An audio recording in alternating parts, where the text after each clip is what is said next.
Hello and welcome to Kirtan London Journey to Joy podcast, episode number 20, I believe, where we're continuing to work our way through Bhagavad Gita. And we are in chapter 8. We're in chapter 8. We're working through it slowly but surely.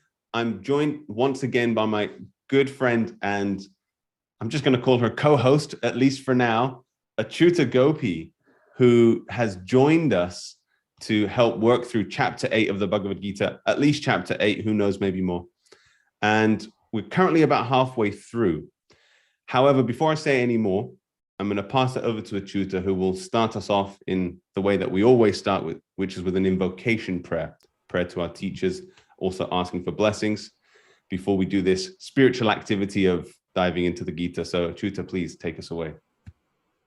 Definitely. Om Ajnanatirmirandasya Gyananjana Shalakaya Chakshurunmilitam Yena Tasmai Shri Guruve Namaha Shri Chaitanya Manobishtam Shtapitam Yena Bhutale Swayam Rupa Kadamayam Dadati Swapadantikam Nama Om Vishnu Padaya Krishna Prishtaya Bhutale Shrimate Bhakti Vedanta Swaminiti Namine Namaste Saraswati Deve Gauravani Pracharine Nirvishesha Shunyavadi Paschatya Deshatarine Jaya Shri Krishna Chaitanya Prabhu Nityananda Shri Advaita Gadadhara Shivasadi Gaura Bhakta Vrinda Hare Krishna Krishna Krishna Hare Hare Hare Rama Rama Rama Hare Hare. We've got Samir with us again from... Hey. It's probably 1 in the morning or 2 in the morning where you are, I believe. Thank you for joining us again. Okay, so we're going to kick off with text number 12 today from chapter 8. And I enjoy so much passing it to you. I'm not trying to just get away with doing nothing, Acyuta. I just enjoy hearing from you and hearing your realizations and your thoughts. So I'd love to start with you, if that's okay. If you can read it and then take us away. Sure. I mean, I love the setup. Okay, that if it ain't broke, don't fix it. I feel like we've got a good thing going. Like 5 episodes of us doing this. Yeah. So Acyuta, take us away. Sure. So text 12. The yogic situation is that of detachment from all sensual engagements, closing all the doors of the senses and fixing the mind on the heart and the life air at the top of the head. One establishes himself in yoga. Purport. To practice yoga as suggested here, one first has to close the doors of all sense enjoyment. This practice is called Pratyahar, or withdrawing the senses from the sense objects. The sense organs for acquiring knowledge, the eyes, ears, nose, tongue, and touch, should be fully controlled and should not be allowed to engage in self-gratification. In this way, the mind focuses on the supersoul in the heart, and the life force is raised to the top of the head. In the 6th chapter, this process is described in detail. But as mentioned before, this practice is not practical in this age. The best process is Krishna Consciousness. If one is always able to fix his mind on Krishna and devotional service, it is very easy for him to remain in an undisturbed, transcendental trance, or in samadhi. I kind of like, so, if you get that very, very last line, this transcendental trance or samadhi, it's like, what does that actually look like for a bhakti yogi or like a devotional service practitioner? What does that look like for us? So Srila Prabhupada gives a really cool definition of samadhi in Krishna book. He gives several definitions of samadhi in Krishna book, actually. But in Krishna book, which is our summary study of the 10th canto, one other cool thing I love about Krishna book is one time somebody was asking Srila Prabhupada about like this Krishna book, this 10th canto summary. And he said, it's a summary. Summary means I write what I want. And I thought that was just kind of like the coolest thing ever. so, Wow. so yeah. Ultimate boss moment. Right, isn't it like it's such a very cool moment, like, and so like Prabhupada, he's like, it's a summary means like I write what I want.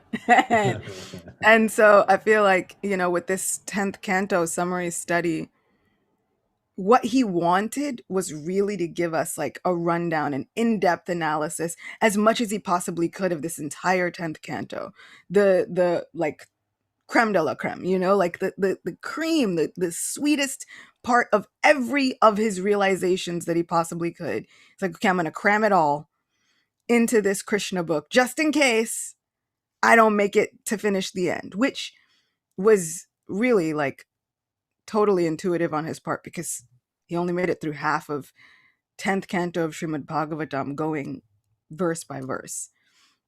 But with this incredible insight and foresight, he gives us Krishna book. So, in the very beginning, he gives us this idea of what samadhi looks like for a bhakti yogi. And it's in the example of Krishna's mother Yashoda. And she's kind of churning butter, which is a very kind of like laborious task. It's kind of tedious. And so she's churning butter, but she's also singing, just to make the work easier. And what is she singing about? She's singing about her child, because he's pretty captivating and everybody loves him. So she's singing about him and she's churning this butter, but also with the knowledge that, okay, I'm churning this butter, it's going to make wonderful products, my kid's going to eat it, all this stuff. And so Srila Prabhupada says that this is the example of samadhi for us.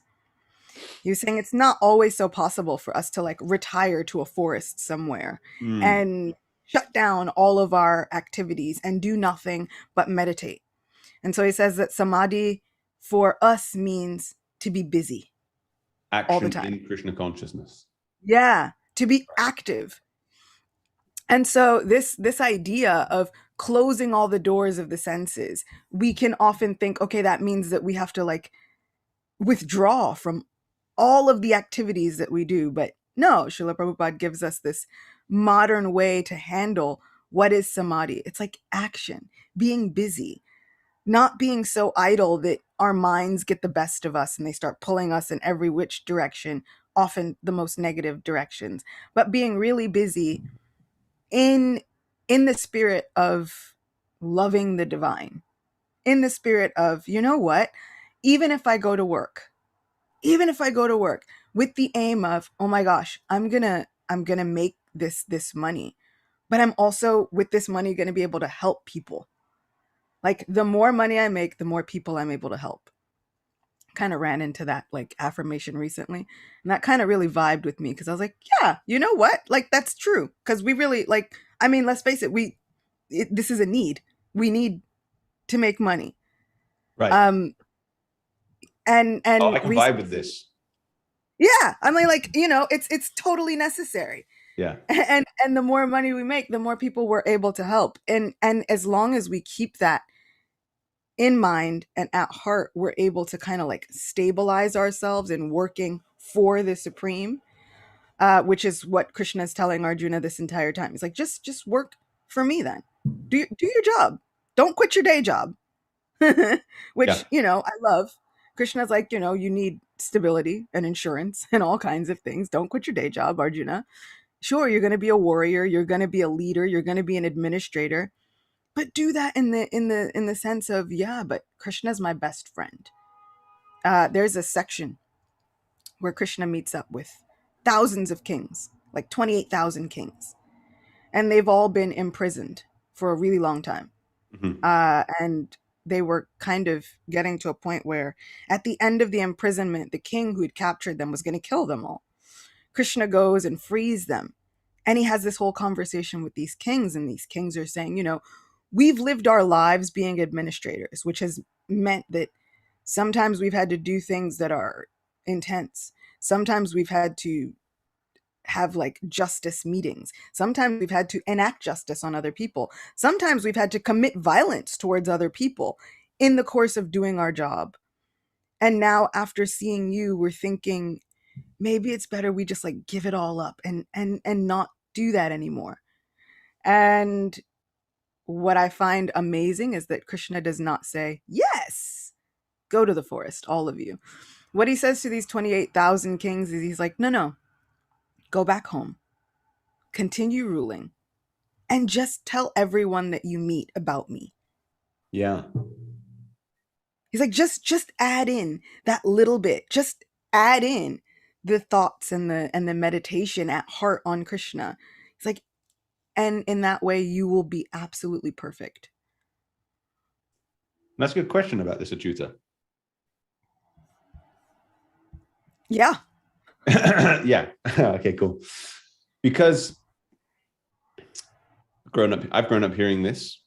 It resonates deeply with me, what you're saying.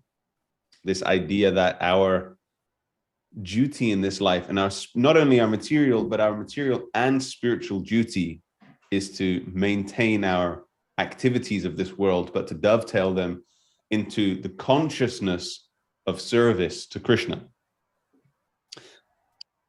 And this is because in this day and age, in the age of Kali Yuga, the era of time that we're in, which started about 5,000 years ago, we are not really qualified to follow other paths. And this path is specifically given for us, right? Okay, so my question is no one qualified? Because I can see, I'm curious to hear your thoughts on this, because I can see why it's attractive and appealing, this idea of, for example, the Buddhist idea, which really does rely more on renunciation. If you see Buddhist monks, they almost do nothing. Some of them, I watched a YouTube video about one, the life in the day of a Buddhist monk. And it was super the opposite of what we're saying, which is renounce, pull away, do nothing, meditate. Do you have any personal thoughts on why that's not what we should be doing, and why we really should stay active in this world and dovetail those activities in Krishna consciousness? I have so many thoughts on it. Amazing. I think that the big thing about Bhagavad Gita is that Krishna is literally pointing out that there is not simply just one path to attain the supreme. Like this whole chapter, attaining the supreme, he's like giving you choices, he's like, you've got A, B, C, D, you've got all of the above. Like he's got, but what I love, and I think we talked about this before, is, Krishna's like, what will repression accomplish? The focus is on doing what is actually natural to your, like, what is your natural inclination? Yeah.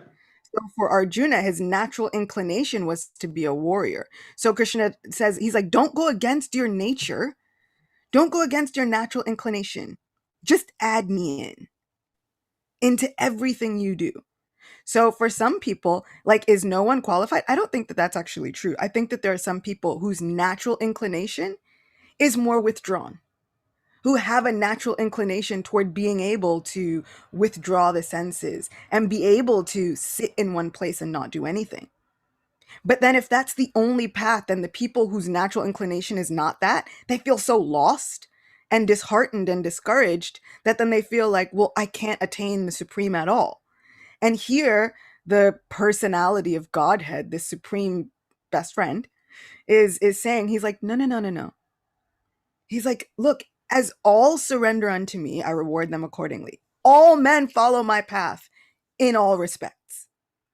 So he's like, so the people who don't do anything, and that's their natural, sincere, authentic inclination, they're gonna attain the supreme. The people who have to work and just keep me in mind and at heart, they're also gonna attain the supreme.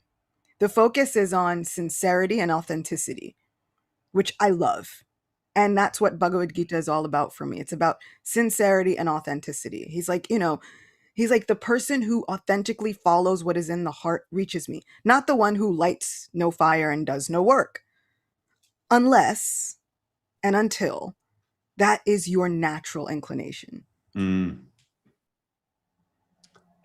I love it. That's a great answer. That's a really nice, thoughtful answer, because again, it ties in, it's personalism. There's personalism involved in the answer. There wasn't just a blanket. It's not just a blanket response according to excluding time, place, circumstance, individual nature, etc. It really takes into account all of that. And that to me makes a lot of sense. Yeah. And also, with renunciation as a whole, I feel like our renunciation should be less about what we're giving up, and of course more centered on we've spoken before, I'm doing this with such love and such attention that I kind of I don't even realize what I'm giving up. I'm just so engrossed in doing the things that for the sake of the love of my best friend, for the sake of the love of this devotion, that I don't even realize. And I think that that's the key to having this authentic and natural renunciation. Is it's less about like, okay, I'm going to give up whatever food or whatever it is, or this or that or the other thing. For us to change our diets or do whatever, it has to make sense to us.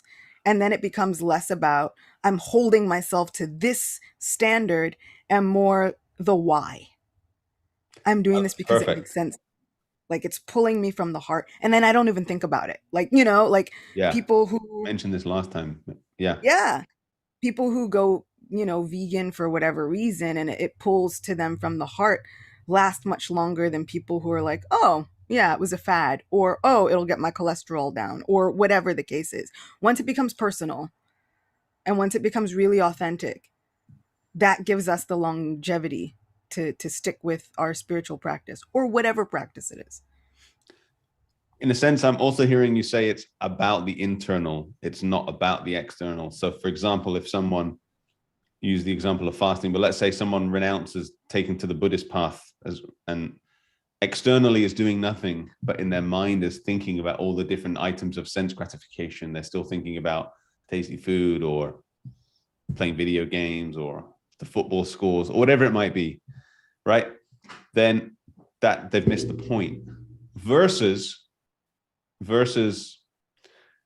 going to work or raising a family or having a husband or a wife and children, etc., and being very engaged in the world, but your consciousness is saying, I'm doing this as an act of service. I'm doing this as an act of service. I'm doing this as an act of service. So the internal position is actually more renounced than for the active person, than for the externally renounced person who's internally still attached to everything. Yeah. Yeah. And absolutely. it takes a little intelligence and discretion to understand that. Maybe not. Maybe it's obvious once you hear it, but it definitely, you gotta have a little bit of discretion to be able to see, oh yeah, no, you're right. That is more renounced than that. Yeah. And you have to be really kind of like self-aware. Like this is kind of a journey that never really stops asking, like, okay, what is it? What's authentic to me in this moment? What's authentic to me in this moment? What's authentic to me in this moment? And, getting into like chapter 9 is when Krishna finally says, he's like, look, whatever you do, whatever you eat, whatever you offer, whatever you give away, whatever austerities you perform, whatever renunciation, just do that as a service to me. He's like, and I'll handle the rest. I got that. Like, so, he doesn't need Arjuna to stop being a king. In fact, he wants him to be more king. Like, this is not a place where he's like, everybody has to do the same thing at the same time. What he keeps showing is that there are so many unlimited varieties of ways to reach him, which, it's like, then what's the point of your Krishna consciousness and your Bhakti Yoga? It's like, well, the point was not to convert everyone, but kind of to just show that we all have a best friend in common. Like the point is that we all have this best friend in common, and then that best friend is just like, look, just try to figure out who I am and remember that I've been sitting next to you all along. Never left, never gone anywhere. I've just been with you the entire time. No matter what we've decided to call that best friend, no matter which path we've taken, the point really is not to convert people so much as to reawaken that consciousness of we all have somebody in common and we're all trying to Yeah. like rekindle that relationship. Yeah, this is an interesting point. It's a slight digression, but it's an interesting point, because I I talk about this in the same way as you, that actually it's not about converting. Prabhupada would often say, if you're a Christian, be a good Christian. If you're Muslim, be a good Muslim. And I've spoken about this in the past, it's also important to clarify that doesn't mean that everything is the same. Everything is one. It doesn't matter what you do, you're going to achieve the same result. And this is where the potential conflict comes in, because then I feel like what we're saying is, well, this is the highest thing, right? So do you see what I'm saying there? Because it sounds good to say that it's essentially non-different, but then we come in with the line, well, there's a little difference. What are your thoughts on that? Yeah, it's like having a formula. And so even Jesus, he's like, you follow me, I'll lead you to the promised land. And so Krishna is saying the same thing. He's like, who you follow is what you achieve. What you think of is what you're going to achieve. In this whole chapter, he's like outlining where you go, who goes where, what happens after death. And so he's really like, what you fix your mind on, what you follow is what you're going to achieve. Yeah. And so it's like looking at the different paths and the different people and seeing what they've achieved. And then having the faith that, okay, do I want what that person has? Or have I seen somebody, it's like, whoa, they've got something over there. I kind of want to see, what do they have? Like what kind of fruit are they tasting? And so I think it's like having a formula. Like, yes, everybody's saying the same thing. They're trying to get you to figure out what this relationship is with the supreme person. Who are they and how to rekindle that relationship? But it's different ways of doing the same thing. Um, and for me, yeah, this has worked as the highest. But also, again, coming back to the whole theme of Bhagavad Gita, Krishna's like, there are so many paths. There are Yeah. yogis who have like meditated for thousands of years and they've found that that works for them. And he's telling Arjuna, he's like, that might take a little bit longer, but that's working for them. Yeah. And Yeah. they have the wherewithal to stick with that path for however long it takes. Yeah. So, there are some people who have it in them to live in really cold places. There are some people who are like, I can't do that. And then they move to really warm places where the temperature doesn't fluctuate, and some people were like, but living in Florida where the temperature never dips below a certain temperature is the highest. And then there are some people like, I could live in New York where the temperature is going to be extreme either way. And we figure it out. So, I think that Srila Prabhupada is still right. Like if you're a Christian, just be a good Christian. Yeah. Because for some people, they're like, no, that's cool. There was something that Jesus saw. And I've seen people who have such a love and a depth of relationship with Jesus, the way I've seen Bhakti yogis have their relationship with their spiritual masters and Krishna. And whenever I see that, I'm like, yeah, that's the key. Like, that's the thing. Getting that like love affair with spirituality. And so I can respect that wherever I see it.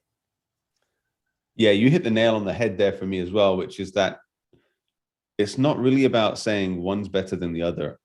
If you're saying that, it strikes me that there's somewhat the point has been missed. But if there was some comparison being made, what it is the relationship. What's the relationship that you're seeking? Yeah. And so are you seeking awe and reverence, for example? And what we find often amongst religious communities is that it is more that mood. And what we're offering, and not always, because like you said, there are sometimes you see it where people are really developing deep, loving relationships as well. which is what Krishna Consciousness is offering. It's explaining that actually you can move past that relationship if you want. You can chill there if you like, and that's also amazing.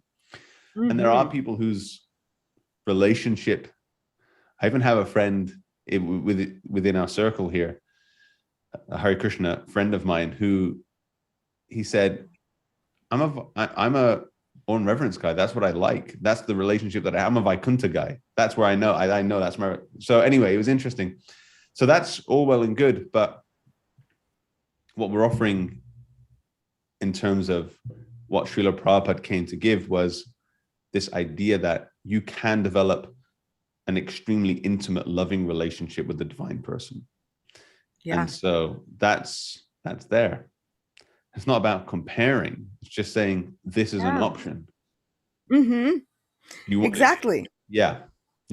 And our spiritual teacher Bhaktivinoda Thakur made so many. He like drew up correlations between the teachings of Jesus and the teachings of Sri Chaitanya Mahaprabhu, which I always thought was like super fascinating and really like amazing for him to do, just to kind of point out that they're kind of saying the same thing and giving the same thing.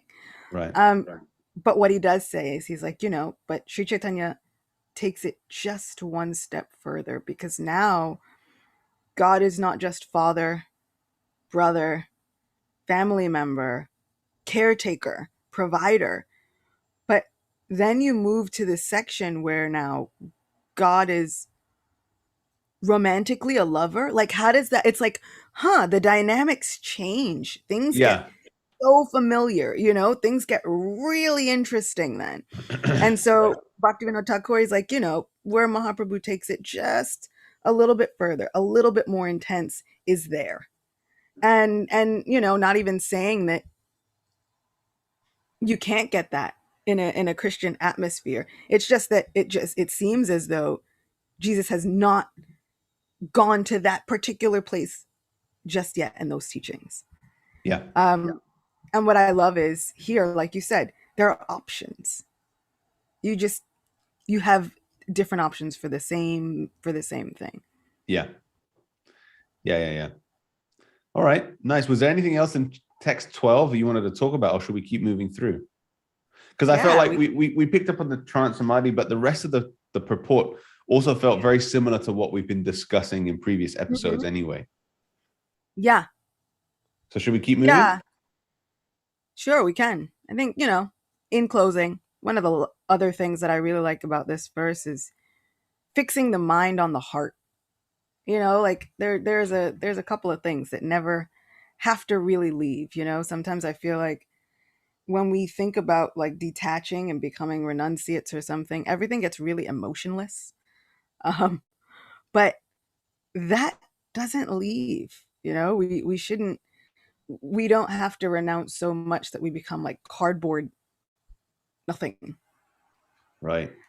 And what I like is Sri Chaitanya Mahaprabhu gives a really vivid example to an impersonalist, or a person who just kind of believes that like God has no form. We're at this place where it's awe and reverence, and then there's the light and then nothing. And Sri Chaitanya gets kind of a little bit like annoyed. And finally he tells the person, he's like, you're eating like the dry rice cake of impersonal philosophy when you could be eating like the 56 course meal of devotion and bhakti yoga with these loving relationships. Yeah. And that kind of always stuck with me, because I was like, I want to be careful that I don't get so learned or so like advanced academically in my mind, intellectually, that it becomes like cardboard. Like you cut out all the emotions, none of that matters anymore. It's all just this kind of like mind thing. It's an intellectual journey. And I love that Krishna's like, you can't get me like that. Like, it's like, right. I've seen loads of great minds. It's like, but here it's like, oh, that's the thing. Yeah. It's interesting what you're saying, because I feel like immature spiritual understanding leads a person to think that, well, what is a pure devotee? It's so pure, it's like crystal clear white. There's nothing there. It's just whiteness. That's the general concept. There's no emotion, there's no anything. You're above everything. You float transcendentally above everything and anything. And more recently, I get the idea that might not be true. That actually that there is emotion, that there is humanism. There's humanism. It's just all directed in a very, very specific direction, which is intimate, loving devotion to Radha and Krishna. But Yeah.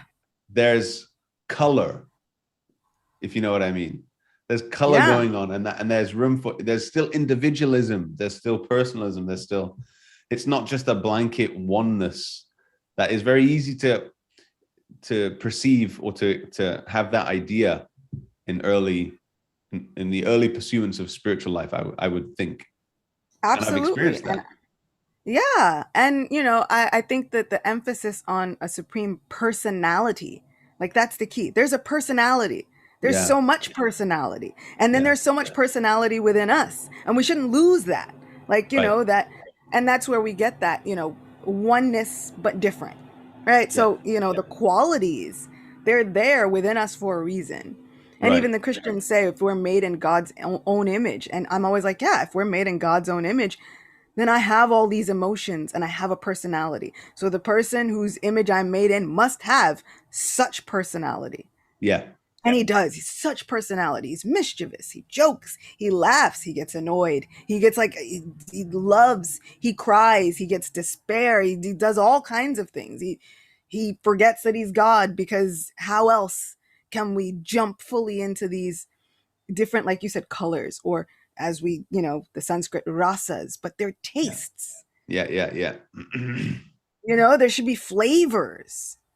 And that's what this supreme person wants. Flavors, lots of flavors, unlimited amounts of flavors, which means every single entity has a unique flavor to offer.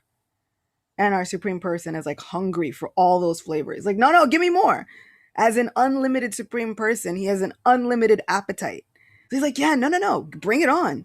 The more the merrier, which I love. There's always room. Krishna's like, look, my heart is big enough. I want it all. Sure, give it. Yeah. In the most intense way possible. Give me all the flavor, all the color, all the ras. Love it. I love it. All right. So text 13, we're doing good things. We're moving along. We are. Yeah. After being situated in this yoga practice and vibrating the sacred syllable Om, the supreme combination of letters, if one thinks of the supreme personality of Godhead and quits his body, he will certainly reach the spiritual planets. It is clearly stated here that Om, Brahman, and Lord Krishna are not different. The impersonal sound of Krishna is Om, but the sound Hare Krishna contains Om. The chanting of the Hare Krishna mantra is clearly recommended for this age. So if one quits his body at the end of life, chanting Hare Krishna, Krishna Krishna, Hare Hare, Hare Rama, Rama Rama, Hare Hare, he certainly reaches one of the spiritual planets according to the mode of his practice. The devotees of Krishna enter the Krishna planet Goloka Vrindavan. For the personalists, there are also innumerable other planets known as Vaikuntha planets in the spiritual sky, whereas the impersonalists remain in the Brahma Jyoti.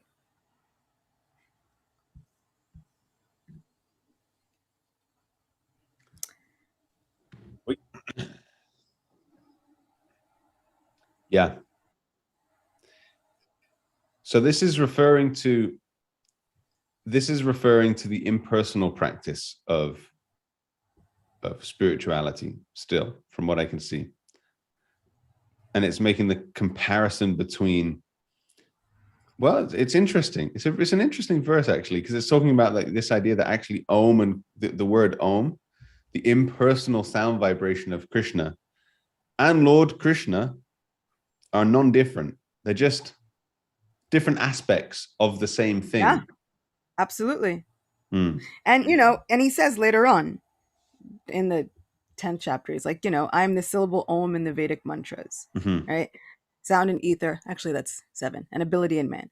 But so, it's like, and as a Krishna kid growing up, I think this Om gets such a bad reputation. It Right. gets a bad rap.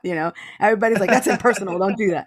And then you go into a yoga studio, and then everybody's like starting their class like Om, and all us Krishna kids are like, Om, is this okay for us? Like Hare Krishna, um, Hare Krishna, Krishna Krishna, I Hare know, Hare. right? Yeah. And so we're always trying to like guard against the things that our parents tried to like ingrain in us. And sometimes we don't even know why, but we're still like, we've got that like hardcore, those caution tape lines in our minds. Yeah. But in reading this, I love how Srila Prabhupada is like, actually, they're not different. And for me, it's like starting your class and addressing somebody, like, if you have a teacher, right, and you address them as sir all the time, or miss, uh, or just the title, right, teacher, like, oh, teacher, teacher. But then if you knew that, if that teacher was your uncle, right, and instead they're your uncle, which is still another title, but then when you get down into their name and their nicknames, I feel like that's the difference between Om and the actual Hare Krishna Maha Mantra, right? Om is like, sir, sir. And Krishna is like, no, but wow, you know me. Like, wow, you must know him Bro. like that. Yeah, Yeah. yeah. It's like, bro. It's like, whoa.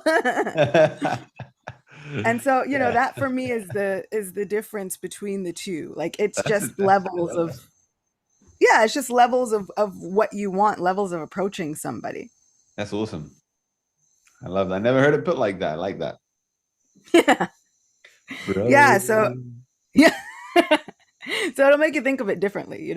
And like I said, chanting Om is not necessary. It's not a bad thing, especially when you get to the point where, like, I always thought it was a bit hokey when people were saying, like, focus on the ingoing and outgoing breath. Take a deep breath, just focus on your breath. And I was always kind of like, meh.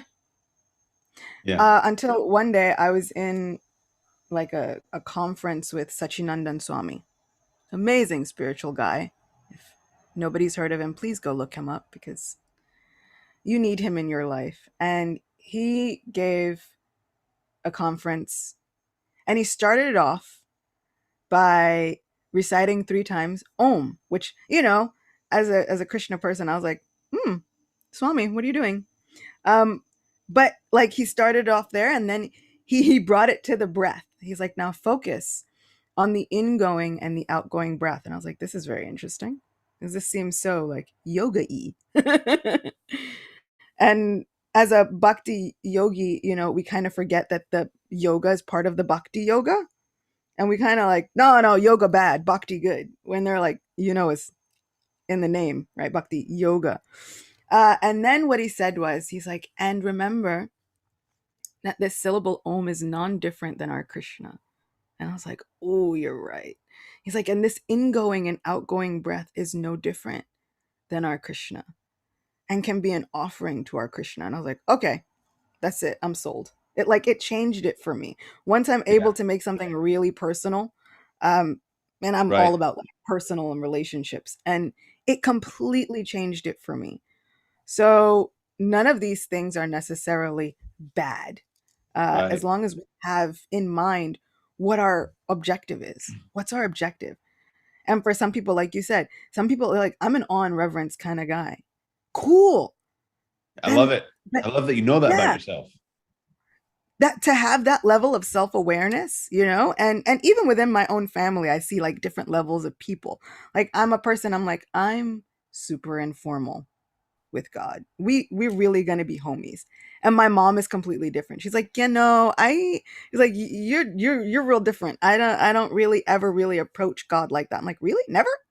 And she's like, no, never. I just, like, we have a different kind of relationship. And it doesn't mean that she doesn't get angry or express moods, but it's always a little bit more respectful. I'm a little bit more like, bro, listen, like, we got to do something. We got to fix this. Like, and so to get that level of awareness, if we're able to hold that, keep that relationship in mind, no matter what we're doing. If we're focusing on the ingoing and outgoing breath, I'm like, yeah, but this is to my friend.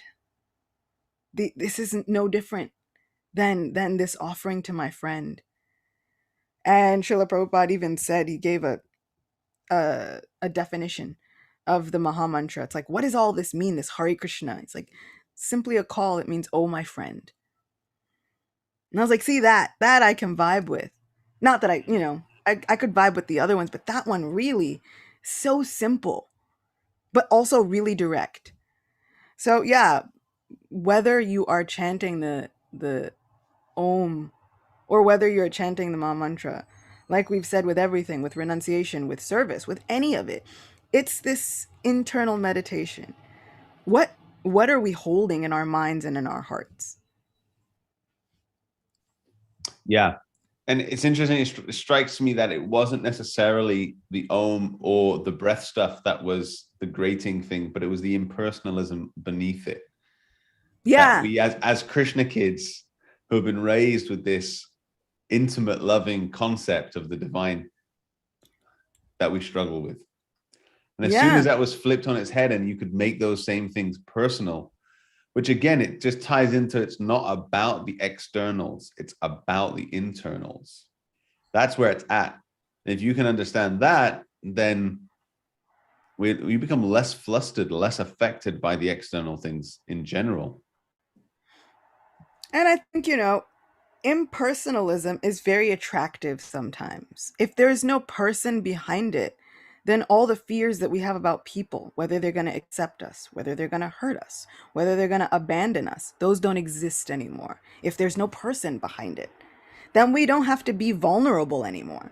We can kind of keep that distance and feel safe. If there's a person, then we start wondering, well, what if I don't always get it right? Is this person going to still accept me? Are they going to abandon me halfway through? Are they going to judge me? Are they going to be looking at me sideways? Are they going to be like, dude, you've done too much. I can't. Are they going to give up on me? Because I've seen so many people do that. So now this supreme person, what are they going to do?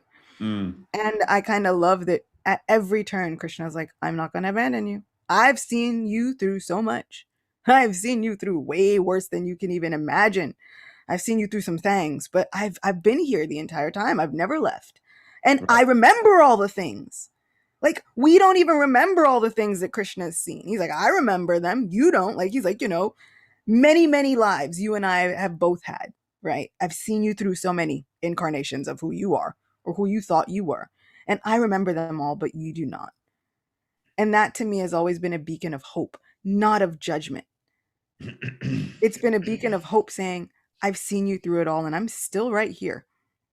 Yeah. Yes, very much so. Very much so. I went to a yoga retreat once, and because I was singing at the yoga retreat, and somebody was singing before me, and they were saying, okay, we're going to sing a chant. And the words of this chant are simple. And it was about Lord Shiva. And so they're like, you might be wondering what this chant means. And it's not any person. It's not any entity, get that out of your mind. It's about the auspiciousness that is within you and the conscious leveling up that is within you. And I'm a person who really, really, really loves Lord Shiva. And at that moment, I kind of I had such a visceral reaction. And even still right now, like retelling it, it's the same visceral reaction. It's like nausea. And I kind of want to throw up. Like, I'm like, how did we take out one of the most awesome, just benevolent, magnificent beings? I've never wanted to separate the person from their name. It's like, to me, it's like writing a letter, this amazing letter, intimate letter. It's like, who are you going to send it to? I don't know. Just sending it out there. It's like to anyone. You're just going, like, what if the mailman reads it? Like, are we okay with that? Like, like anything, anywhere? Where is it going? So for me, all of these prayers, these kirtans, these mantras, they're like writing a letter. You inscribe put a little postage address, and then you send it out with all this intention, with all this heart. And so I kind of always want my letters to go where they're supposed to go. Mm-hmm. So for me, attaching the person to what we're chanting doesn't mean that you're not invoking auspiciousness, not invoking the conscious leveling up. But how? What's the intention behind it? And for me, that intention is remembering that Lord Shiva is the most compassionate person. It is said that if you don't have a guru, you can ask Lord Shiva to be your guru, and he will always say yes. How many people do you know will spiritually just be like, sure, absolutely, no problem. And they're like, there's not even, I don't even have to submit a resume or like an application. Nope, I got you. And it is said that the people who are really, really, really worshiping Lord Shiva with that mood of devotion, what he does is he ushers them to the lotus feet of his Lord, who is none other than Shri Krishna. So it's like, wait, you can get the same thing. It's like, yeah, like just like Jesus. Jesus, like, look, I'm gonna take you by the hand, no problem, got you. So I think that, and my grandma on my dad's side used to do this a lot, and my dad said, he was like, my dad was saying, he's like, my mom used to just sit and chant Jesus, Jesus, Jesus all the time. And she had such an incredible relationship with Jesus because of it. And for me, I'm like, I don't want to just think of Jesus as a level of consciousness, because that man did a lot. Like, I don't want to downplay and take and strip down all of the incredible things and the particular way that he showed compassion, mercy, humility, all of these things. I can't strip that away from the name. So when I hear Jesus, I want to think about the fact that, yeah, gurus are ready to shed blood for their disciples. Gurus are ready to take it all on. They're ready to bear every single cross for their disciples. Meanwhile, I'm like, yeah, I can't do anything. I got to binge watch, like, whatever. Like, I don't ever want to forget that there was a person who was so like focused on, wait, but there's a goal, and I just want you to see that goal, and I'm willing to do anything and everything to come and find you and remind you of what the goal is. So for me, it's never just about empty consciousness. For me, I guess, raised in this personal atmosphere, there's always a person behind it, and with that person comes this level of amazing acceptance, amazing love, amazing compassion. And I got a kind of I wrote, a post, and it was like, we can never make the supreme person happy if we're a jerk. And somebody kind of tried to like call me out, and they're like, I thought that God was not supposed to be judgmental. I was like, well, I didn't say that God was going to smite you, but you can make this, like, the supreme person has feelings. They will feel unhappy if we're jerks. It doesn't mean that the supreme person is now judging you, saying, look, I'm leaving you forever. But we can make that supreme person sad. And that for me is enough to not, it's like enough to make me not want to be a jerk. It's enough to make me want to be better. Thinking about like, oh man, I kind of made my person upset. Yeah.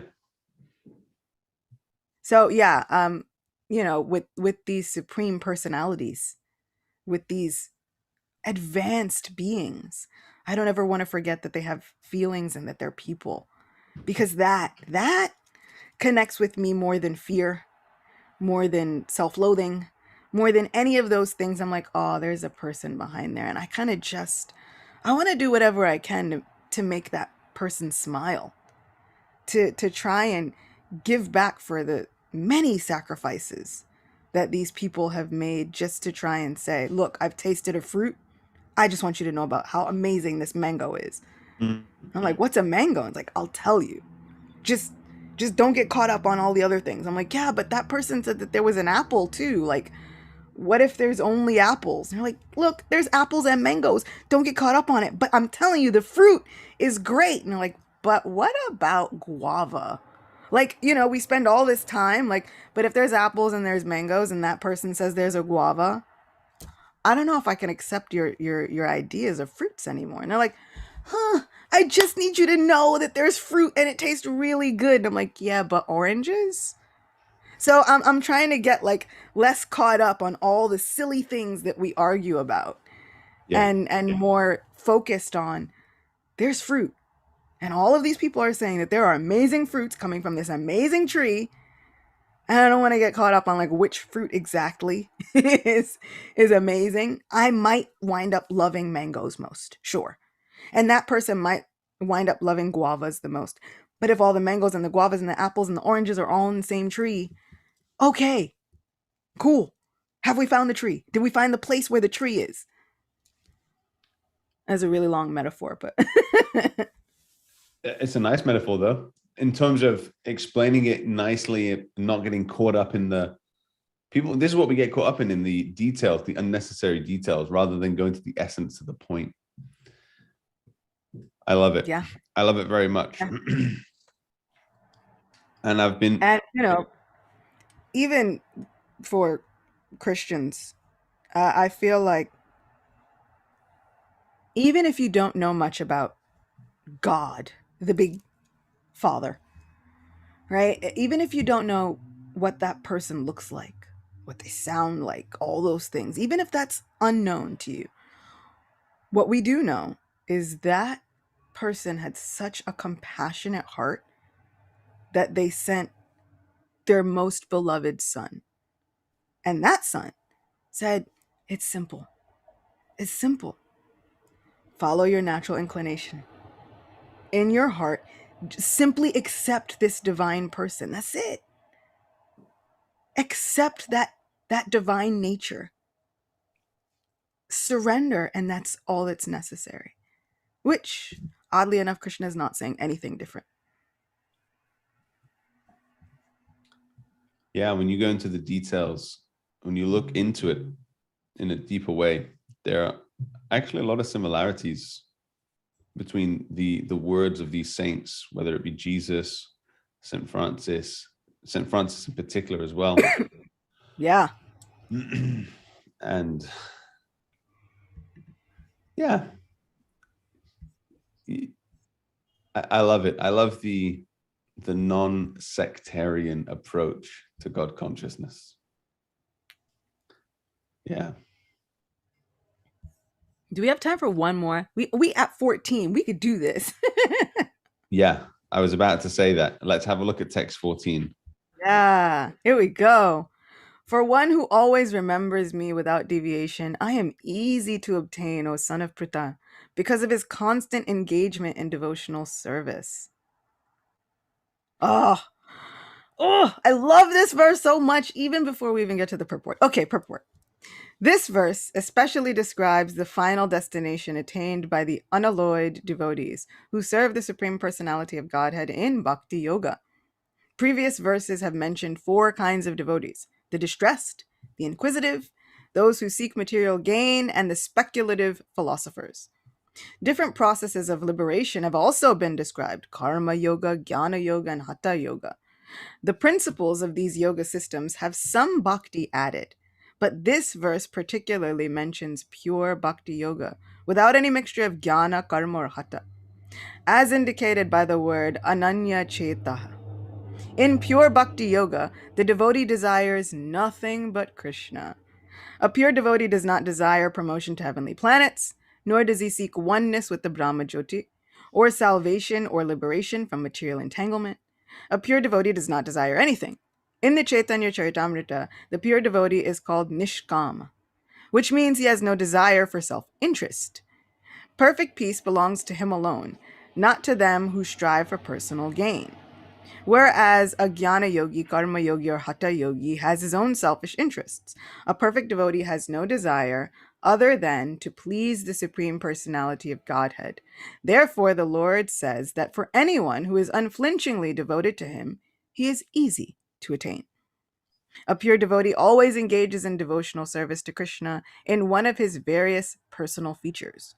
Krishna has various plenary expansions and incarnations, such as Ram and Nrsimha, and a devotee can choose to fix his mind in loving service to any of these transcendental forms of the Supreme Lord.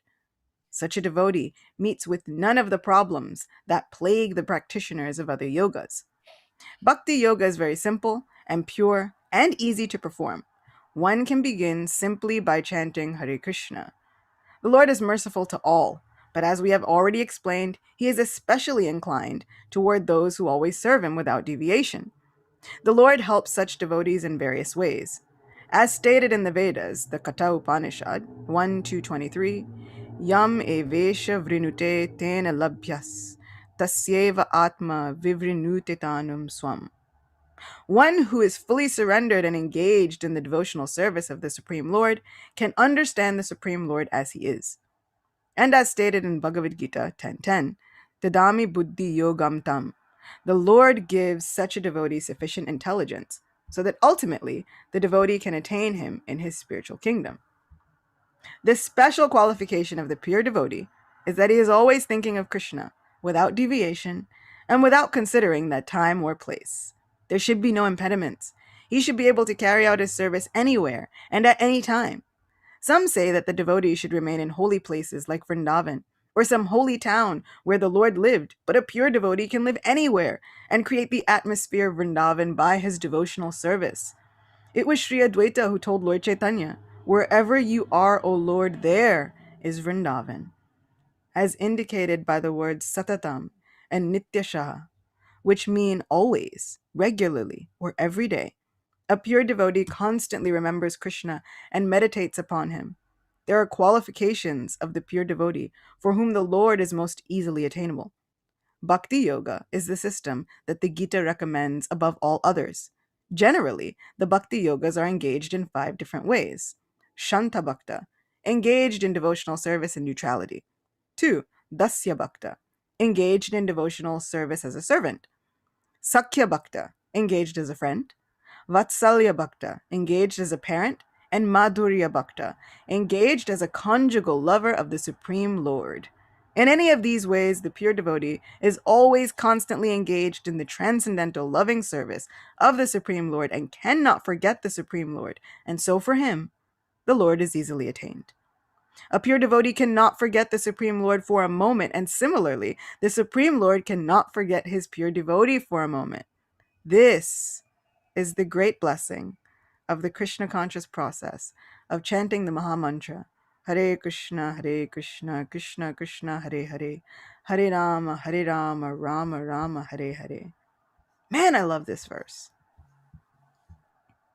Tell me why. Why do you love this verse, Acyuta? Because, there's so much in that purport, and there's so much that Srila Prabhupada is trying to break down for the people who need it, levels and broken down. But at the root of it, he's like, for one who remembers me all the time, I'm easy to obtain.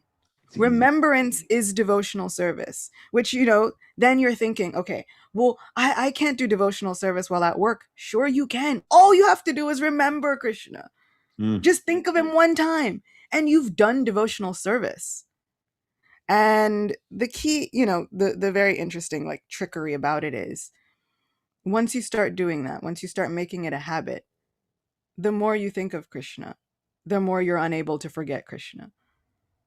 That's the trick. That's what he does. The more you think of him, then he's like, no problem. And he starts hooking you in further and hooking you in further. So, when they talk about the pure devotees, no selfish objectives. They have no personal gain in it. I have no dog in this fight. All of us are thinking, yeah, but I've got lots of personal ambitions and gains. Mm-hmm. And it is for that reason that they embed blessings into so many of these readings, right? You hear it so many times. For one who reads this chapter, you get all this.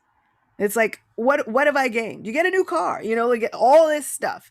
Like, Yeah. and they embed it into these readings. And like, you're like, isn't that weird? If we're supposed to be like not gunning for personal gain, why put all these benedictions in? Why give us all these blessings and boons? That's the trick, right? The trick is, how do you hook them in? You add a little sugar to the medicine, right? Make it go down easier. Add a little sugar, and then it starts the process. And then the more you read, the more it enlivens. It starts churning up this desire that, oh wait, there's something behind this. I don't know. I can't quite figure it out, but my mind is going there. So no matter what we're doing, whether we're at work, whether we work in a Krishna conscious atmosphere or not, everything can be turned Krishna conscious if we want to. Yeah. If we are in love with somebody, everything can remind us of that person. Like, we could do 6 degrees of separation from, like, you get into a relationship, anything. And we often like make fun of those people because they're in the relationship and you see a fly and they're like, oh, my person hates flies, and you're like, Yeah. seriously? you connected that to them? But that's how we should be in a spiritual atmosphere. Like, anything should be able to remind us of Krishna. It's so simple. It strikes me, though, that it's, they say so close yet so far. Yeah. So simple yet so hard. Yeah. And I even feel as though, because Prabhupada would often say that, it's so simple, what's the difficulty? Just chant Hare Krishna and be happy, right? And then I don't know if this is necessarily true, but you might know this better than me. I heard once that someone asked Prabhupada, you said it's so easy, but it's so hard. And Prabhupada said, I somewhat tricked you there. Yeah, simple does not mean easy. Simple means the concept is very straightforward. It doesn't mean that it's gonna be easy to traverse. Like, right, because we're used to, since time immemorial, not thinking about Krishna. And so to constantly think about Krishna is challenging, because I know for myself, even now I'm thinking about it and I'm thinking, but I actually just want to watch a movie and think about what's in the movie. I'm embarrassed saying it, but that was my honest thought, because sometimes I feel very enlivened. I want to hear about Krishna right now. But majority of the time, I feel like I'd love to eat something really tasty, or I want to go hang out with my friends over there and do this fun activity, or I want to watch a movie, or whatever it might be. And that's where my mind most of the time tends to go. And those few moments in my life where I feel I just want to connect with Krishna, I'm grateful for those moments, because they're definitely the minority moments in my life. How have you found trying to increase those moments for you? Because you strike me as someone who is making that effort to increase those moments. How do you find that? So here, I'll give you a challenge, and it's something that I kind of started with myself a while ago, because we can kind of feel like spirituality has to look a certain way. Like, right, I've got to be up in the morning and like showered, and it's like before dawn, and tilak, and like a certain article of clothing, or whatever the case is, right? We like put this in our mind, like, this is what my spiritual time looks like, this is what my me time looks like. And so I'll put forth the challenge, try it for like 2 weeks, and let me know when we come back and we talk to each other, how it's going. And this is a challenge for anybody watching this. When you find yourself in those moments, right, and you're like, I really just kind of want to zen out, I want to zone out, I want to watch a movie. Instead of just thinking that that's separate from your spirituality, I would challenge you to say, okay, if I invited Krishna into this moment, even while I'm watching the movie right now, like, what would our interaction be? How would I talk to him? Would I talk to him about this movie? Like, would it matter?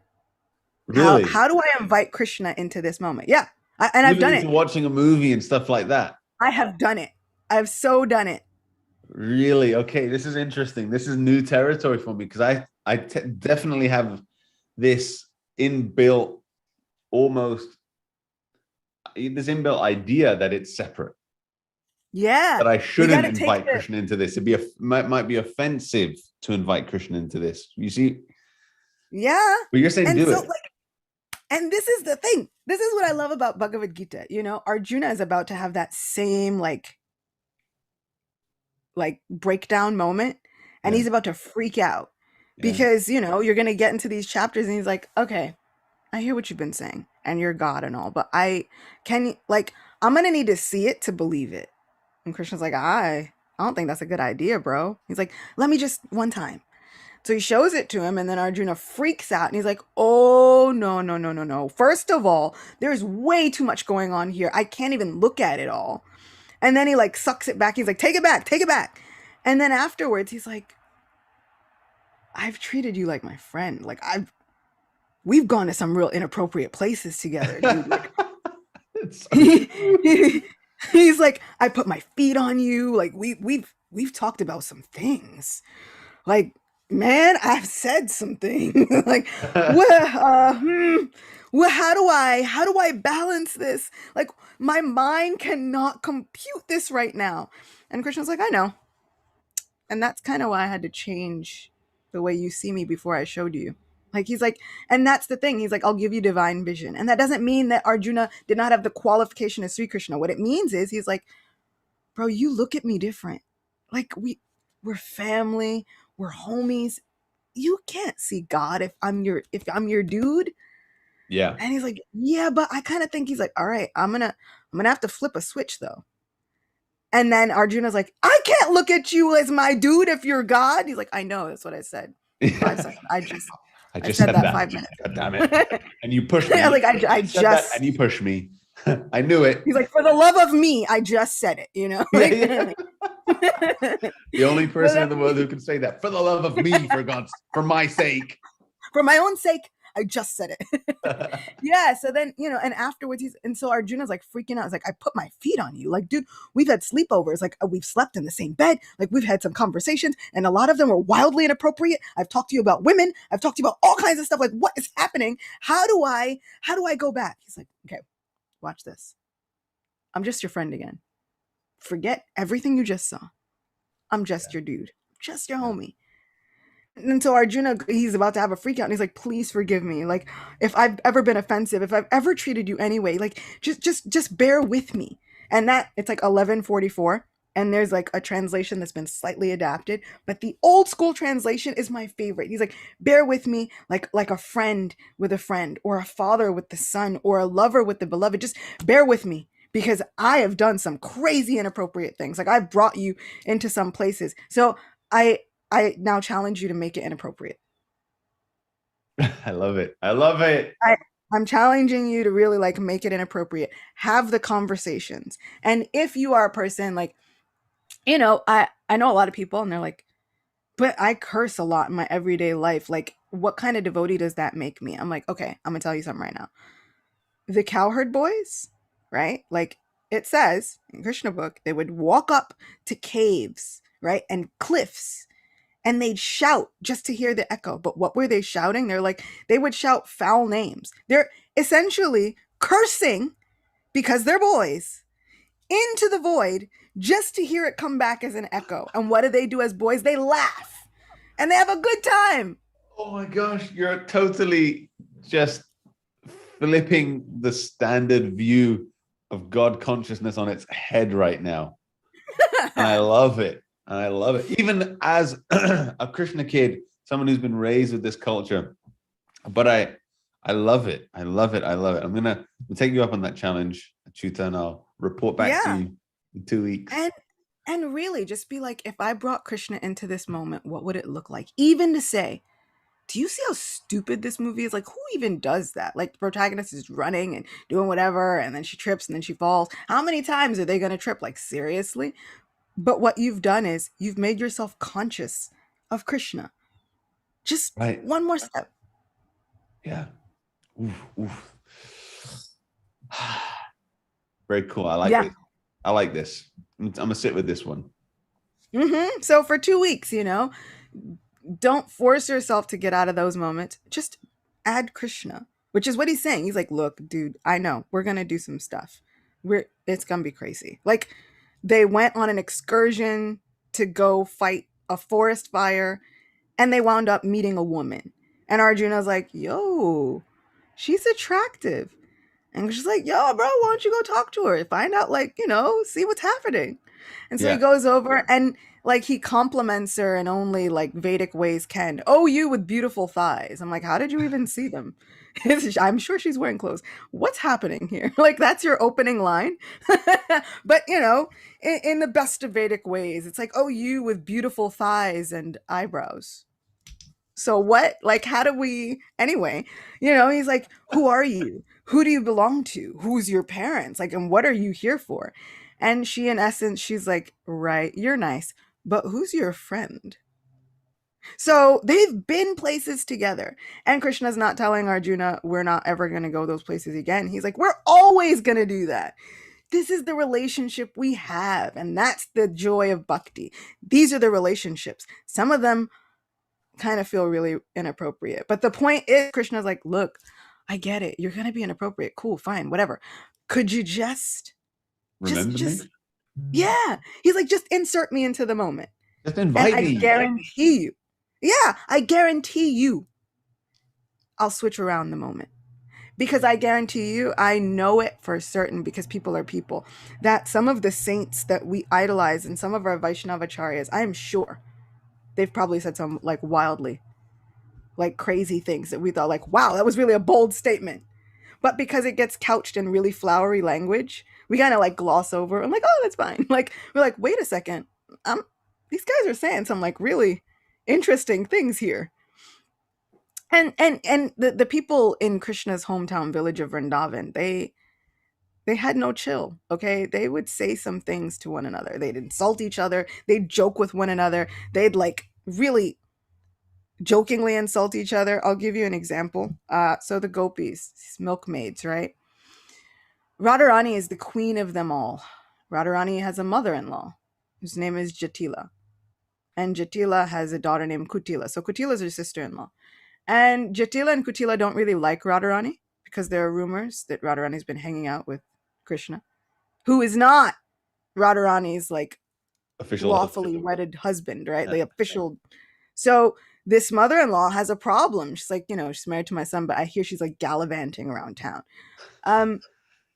And so whenever Radharani's friends would see Kutila, which is the sister-in-law of Radharani, who's also kind of like mean to Radharani, whenever they'd see her, like they'd like, oh no, she's coming. But if they couldn't get away, like they'd compliment her in various weird ways. One of the compliments they would give her is that they would tell her that her breasts look like dried string beans. I was like, yo, the poetry in that insult. It's such a picture. You ever think that like string beans as a they're not round at all. They're not perky. They're like long and then sag, like dried ones are like saggy and crackly. It's not. This is not a welcoming picture at all. So to say somebody has a chest like that, you're like, okay. That's very offensive. Right? Dried string beans. Yeah, we shouldn't think.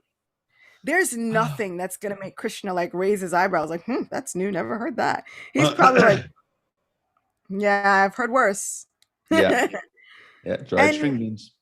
Yeah, so I challenge all of us to be natural, to be really authentic, but to draw Krishna into the movement. And I guarantee you we'll see things he will start to work his way into our minds more and more.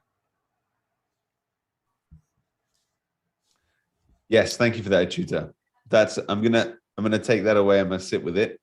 Not sit with it. I'm gonna try to implement that into my so-called ups and downs of my life.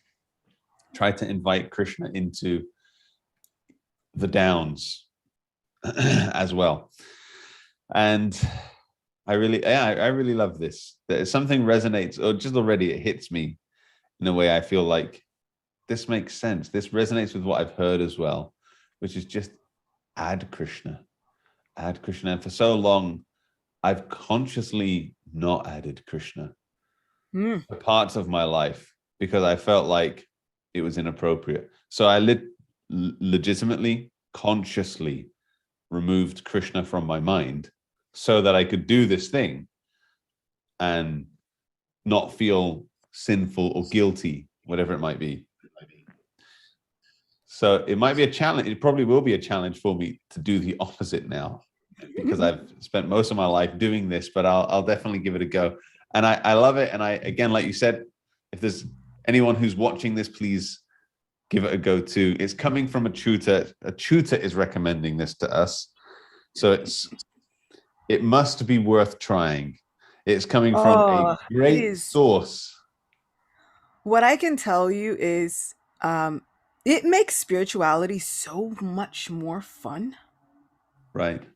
Yeah. It's such a fun journey. It really becomes an adventure. Yeah. And the more you do it, the more you start to like it gets a little insidious, like, and then it's like a song you can't get out of your head. And then you start inviting Krishna into these moments. And then sometimes I'm like, have you gone through something like this? Like, you sit there, you're like, oh my God, I've had such a crappy day. Talk to Krishna about it. Yeah. Let your friend know about it. And then your mind my mind starts asking me, it's like, do you know what this feels like? Like, what is this like for you? Which brings you back to books and philosophy. It brings you back to knowing about your friend. See, and that's how they trick you. Next thing you know, you're reading. I was thinking that as well. That you start inviting Krishna into the inappropriate moments, and then that's how Krishna works. He'll inspire you. Go have an appropriate moment now. I actually really want to go read about Krishna right now. Like I really want to read the Bhagavad Gita. Dang it! You got me. Like. So yeah, thank you for sharing. Thank you for inviting me and us to try this. I most certainly will. And I just saw a comment come in as well from Servant Aspiring. A relative just passed away, and today, thank you for this episode. Well, I'm grateful that it's serving you in some way. It's been a wonderful episode. It's been a really. It's always wonderful episodes, Acyuta. What can I say? Always wonderful episodes, and I really like where we just left off as well. Particularly like this as a challenge to go away with. And I kind of like the way the timing worked out. I was like, oh man, but it works out. Because right smack dab, like right next week, would have been just after Gita Jayanti. Now I'm like, to be able to talk about Bhagavad Gita on Gita Jayanti would have been like, next Wednesday is Gita Jayanti. I think it's next Tuesday for me here in New York, but it might. Okay, fine. Close. But so that next week, Tuesday, Wednesday, is Gita Jayanti. So I think that everybody should like take it up. And when those moments come and you're like, dang it, I really want to find out what God says about if I'm having a bad day. You can open it up. Also this, the Veda base online is a really, really awesome thing. I was looking for one thing the other day and then wound up reading an entire like chapter of Srimad Bhagavatam in the 4th canto because I got sidetracked with something else. But that chapter that I wound up reading, Krishna is kind of just breaking down how he's a friend and how he's been next to the living entity the entire time. And he's just he keeps reminding the living entity about how he's a friend. He's like, but I'm your friend. I'm your friend. And Srila Prabhupada uses the word best friend so many times, which, is totally my tagline now. Krishna's your bestie. But so like I wound up reading that whole chapter and I was like, this wasn't even what I was looking for, but I found such a gift instead. Just hearing from Krishna's own words, just saying like, I've missed you. I've been right next to you, but I've missed you the entire and I'm just happy that you remember me now. And all I want is that you keep remembering me. And that for me, like it was one of those rare moments when you're reading something and you like shed a little tear. But it's just because it became more real. Less words on a page about some random king that I don't know. More, oh my God, this is like, he's not talking just to that person, it's me. So So yeah, the more that we make are that you effort to like, are you going to share, because I know you do your own lives, you're very active on your social media pages. So are you doing something that people can tune into on Gita Jayanti? Do you think you'll be sharing something? well, I do a morning lecture for the Bhakti Center, which is on Zoom. So on that actual day of Gita Jayanti, I will be live, but I think I'll probably have to do it. I'll have to go live again. How could I not? Bhagavad Gita, I love it. Years ago, I was talking to a few friends, Johnny included, and we were all talking about Bhagavad Gita because we wanted to start like a conversation amongst all of us. And we were talking about what we think Bhagavad Gita is to us. Yeah. And I kind of was like, for me, I think that Bhagavad Gita is the treatise on like love and friendship. It's like the best manual on relationships and friendship. And I didn't even know all of what I thought that meant at that time. Like I was just kind of thinking about Krishna and Arjuna and how loving they are. And I think that every time I've read it after that, it's gotten deeper and deeper and deeper. It's like Krishna, who's reciprocal, said, like, okay, you want to have this idea. You really want to see how it's like a manual for love and friendship. Watch this. And then he starts opening up this entire thing. So I think I'll have to go again because I Bhagavad Gita, if I could, carry it around rest of my life, I probably would. It's like one of those things. If you're stranded on a desert island, What would you take? yeah, I've always said, I'm like, look, just give me a little like electricity and give me my like iPad because there's too many spiritual books for me to want to carry around. But if I have my iPad, Yeah, yeah. And an internet connection. Yeah. Well, do check out if you check out Acyuta next Tuesday, if she is sharing anything on Gita Jayanti. Otherwise, you can come back. We'll be here again in 2 weeks and we'll be continuing with the Gita then. And you might, Yeah. if you feel inspired, you're always welcome to share something then as well, if you'd like.